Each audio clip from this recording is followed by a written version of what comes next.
Good morning सगळ्यांना. जेव्हापासून मी माहेरी आले ना, तेव्हापासून माझ्या व्हिडिओमध्ये नुसते तुम्हाला धोंडे दान किंवा धोंडे जेवण हेच बघायला मिळत आहे. मला माहिती आहे, त्याची कल्पना आहे. आता त्यानंतर ना, आज माझ्या काकूनं धोंडे जेवणाचा कार्यक्रम इकडे केला. मग मग काय आम्ही गेलो मग त्यांच्याकडे. आता हे सगळे ना एकाच पाड्यामध्ये राहतात, म्हणून जास्त लांब जाण्याची गरज नाही बरं का.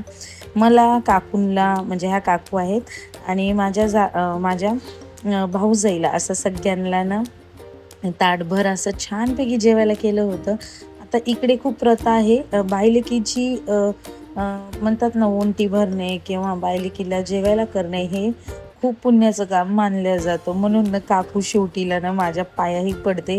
कदाचित काही लोकांना हे चुकीचं वाटत असेल, पण जिथं आहे तिथं प्रथा त्यांच्या आहेत. त्यानंतर ना काकूनं मस्तपैकी आता इकडं कुंकू वगैरे लावलं मला आणि आता धोंडेदान म्हणजे वंटी वगैरे आता ती भरणार आहे माझी. तर आधी आता ह्यांनी नसल्यामुळे यांची जी टावेल टोपी आहे ती काकूने इकडे माझ्या मांडीवर ठेवली आणि छान अशी सुंदर अशी साडी केली आणि इकडे 5 वेळा ओंटी भरायची पद्धत असते. आणि त्यानंतर आता हे धोंड्याचं ताट काकूने 33 धोंडे 30 आणि 3 असं म्हणतात इकडे. तर हे धोंड्याचं वाण जे आहे ते मला माझ्या काकूने केलं. आता बघू शकता तुम्ही इकडे. आता हां, इकडे दिवा पण लावतात असं धोंड्यांवरती.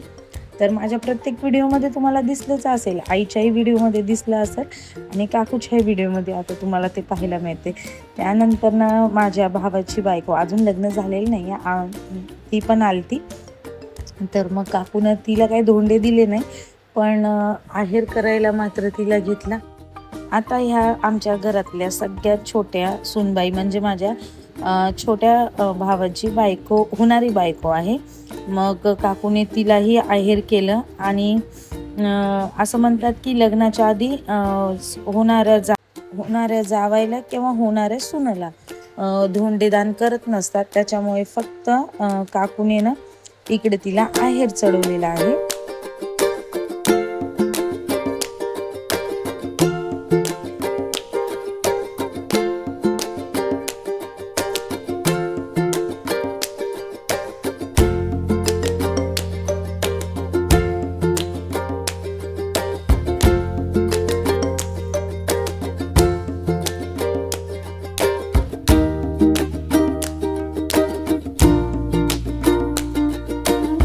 इकडे सगळा कार्यक्रम झाल्याच्या नंतर ना आईनं आमच्यासाठी छान असा हा एक केक मागवलता, जो की घरगुती आहे. तुम्हाला जर हा केक कुठून बनवून घेतला हे जर जाणून घ्यायचं असेल ना, तर मला नक्की कमेंट करा. आणि जेवढा वरतून सुंदर दिसतोय ना, तेवढा टेस्टला पण खूप खूप सुंदर होता आणि खूप छान टेस्ट होती. त्यानंतर ना मग हे 2 चिल्लर पार्टीमध्ये माझी भाऊजाई मस्त सामावली. मी म्हणलं चला तुम्ही 3 जण केक कट करा आणि मी तुमचा व्हिडिओ काढते. आता हा जो मधला आहे हा तिचा दीर लागणार आहे आणि सोहम तिचा भाचा. मी म्हणलं चला तुम्ही 3 चिल्लर पार्टी मिळून ना हा केक कट करा.